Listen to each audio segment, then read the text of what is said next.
હા, કૂતરો પાળવાનું, બાંધી રાખવાનું આપણને ગૌરવ છે અને ગાયમાં શરમ આવે છે. સાહેબ, નવી પેઢી તરીકે, સુધરતી પેઢી તરીકે આપણે શાસ્ત્રોમાં લખેલી વાતોની સાથે સહમત નથી કોઈ હિસાબે. ગાયમાં શું વાત હોય? ગાયનું દૂધ પીવો, ભેંસનું દૂધ પીવો, શું ફરક પડે? તો ખાલી યાદ કરાવી દઉં કે ભેંસનું દૂધ છે ને એ 9 કલાકે પચે છે અને ગાયનું દૂધ 2 કલાકે પચે છે.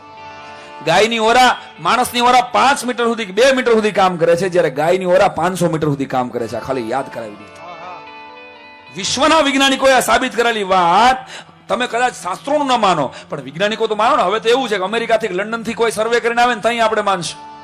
હા, હું કહું છું એટલે તમે નહીં માનો. ભારતના શાસ્ત્રો કે છે એટલે નહીં માનીએ કે આ ગાયમાં ઈ તાકાત. આ તમે જે જોઈ રહ્યા છો એ ગીર ગાય છે, કાઠિયાવાડની અસલ ગીર ગાય. વિશ્વના નકશામાં ભલા માણસ આપણી જે કાઠિયાવાડની ગીર ગાય છે, આવી ગાય જેવી ભોળી, એની ગાયમાં જે કરુણા છે એવી કરુણા તમે ગોતી આવી દો તો હું તમારો ગુલામ. તમારા ઉત્તર ગુજરાતમાં કાંકરેજ ગાય છે અને અહીંયા આ ગીર ગાય છે. આ ગીર ગાયના દૂધમાં ઈ તાકાત છે સાહેબ.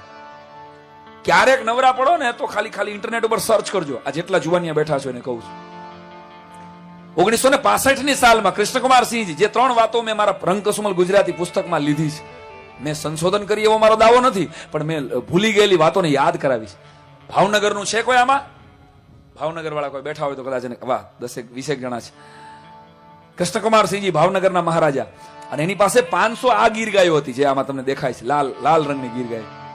500 જેટલી ગીર ગાયો કૃષ્ણકુમારસિંહજી પાસે હતી ને 1965માં પેલું રજવાડું સરદાર પટેલને કૃષ્ણકુમારસિંહજી આપે. પછી સાહેબ સીડ નામનો એક ધોળિયો બ્રાઝિલથી એનો મહેમાન થાય અને સીડ એમ કે મહારાજ મને કોઈ એવી ભેટ આપો કે મારો દેશ તમને યાદ કરે. ત્યારે પોતાની પુષ્પા નામની એક ગીર ગાય હતી, એનો ધણખૂટ છે ને એને ભેટમાં આપ્યો કે તું આ વસ્તુ લઈ જા, તારા દેશની શકલ બદલી જશે. અને ઈ બ્રાઝિલના સીડ નામના ધોળિયાએ બ્લેન્ક ચેક ઉપર એમ કીધું મહારાજા લખવા હોય એટલા રૂપિયા લખી લ્યો. ત્યારે મહારાજાને ઓલાએ કીધું હું રાજા છું, હું લખું નહીં કાંઈ પૈસા, તારા દેવા હોય એટલા દે. અને એ પુષ્પાના ધણખૂટના 10,000 રૂપિયા આપ્યા હતા ઈ જમાનામાં 1965માં, જેની ત્યારે મૂળ કિંમત 200 રૂપિયા હતી. અને ઇન્ટરનેટ ઉપર સર્ચ કરજો, બ્રાઝિલ કાવ, બ્રાહ્મણ કાવ નામની, અને એમાંથી આખી નસલ બનાવી. આખી બ્રાઝિલની શકલ બદલી ગઈ આપણે દીધેલા પુષ્પાના ધણખૂટ થકી. આજની તારીખે બ્રાઝિલમાં 36 લાખ ગીર ગાયો છે મિત્રો. અને મને કહેવા દો કે બ્રાઝિલની ઇકોનોમી ઊંચી આવી ગઈ. બ્રાઝિલના સંસદ ભવન સામે એક જ સ્ટેચ્યુ ઊભું છે અને એ આપણા મહારાજા કૃષ્ણકુમારસિંહજી ગોહિલનું છે. બ્રાઝિલના 7 પાઉન્ડના સિક્કામાં આપણી ગીર ગાયનો સિક્કો, ફોટો છે સાહેબ. બ્રાઝિલમાં એના નામની કૃષ્ણકુમારસિંહજીના નામની ગૌશાળા અને બ્રાહ્મણ કાવ. ક્યારેક ઇન્ટરનેટ પર સર્ચ કરજો, 48 લીટર દૂધ આપે છે એક ટંકનું. આવી ગાય આપણે ભૂલી ગયા અને બ્રાઝિલની ઇકોનોમી ઊંચી આવી ગઈ.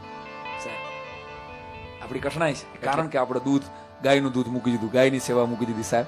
કારણ કે પેલા ગાયની રોટલી નીકળતી, બહેનોને યાદ હશે, સવારના પોરમાં રસોઈ કરો બે, પેલા ગાયની રોટલી કાઢે. ગાયની રોટલી પેલા ગાયને દેવાની હોય હાથવાત. સાહેબ મારી ચેલેન્જ છે કે ગાયને તમારી જમણી કે ડાબી હથેળીની અંદર રોટલી મૂકીને ગાયને જમાડો અને ગાય તમારા હાથમાંથી એ રોટલી ચાટીને ખાઈ જશે ને, એટલે તમારું ગમે એવું કામ અટકેલું હોય અઠવાડિયા, 15 દી, મહિના દીમાં તમારા ભાગ્યની રેખાઓ ન બદલે તો તમારું જોડું મારું માથું સાહેબ. આટલી મારી ચેલેન્જ.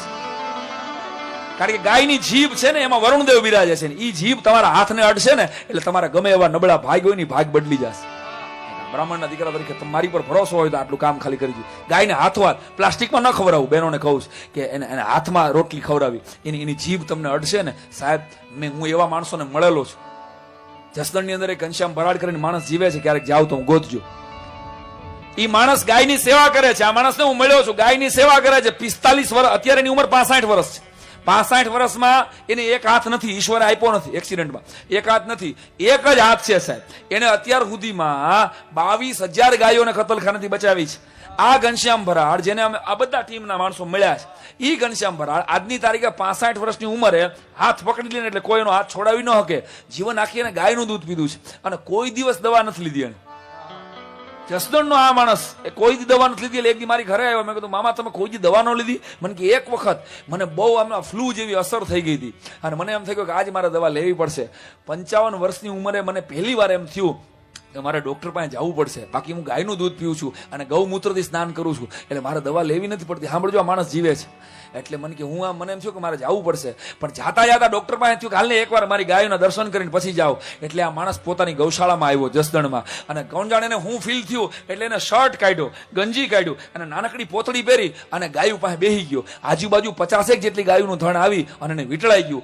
આખા શરીરે ગાયું એને ચાટી. આ ઘનશ્યામ ભરાડના જીવનનો બનેલો સત્ય ઘટનાનો દાખલો. અને એને એ ગાયું એ ચાટી અને એવા હામા શ્વાસ ભર્યા, અને એ શ્વાસ ને ઉશ્વાસની એવી ક્રિયા થઈ કે એ માણસ 15 મિનિટમાં હતો એવો ને એવો થઈને બહાર નીકળ્યો. ભલા માણસ, આજની તારીખે એ માણસને દવા લેવી નથી.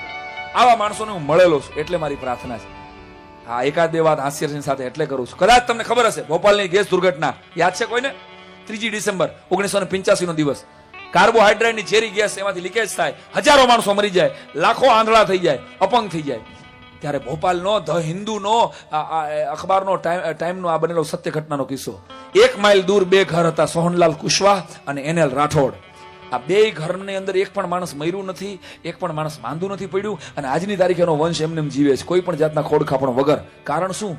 તો કારણ એટલું હતું સાહેબ કે ભોપાલની ગેસ દુર્ઘટનામાં આખો એરિયો એનો સાફ થઈ ગયો, પણ સોહનલાલ કુશવાહ અને NL રાઠોડને કાંઈ ન થયું. કારણ કે એના ઘરમાં સવાર સાંજ અગ્નિહોત્ર હવન થતો હતો, અને એના ઘરની દિવાલો છે ને ગાયના ગોબરથી લીપેલી હતી. ભલામણ એટલે ઝેરી ગેસની એને અસરમાં. આ ગાય માતાનું તાકાત, કોઈ પણ જાતના રેડિયેશનની સામે લડવાની તાકાત.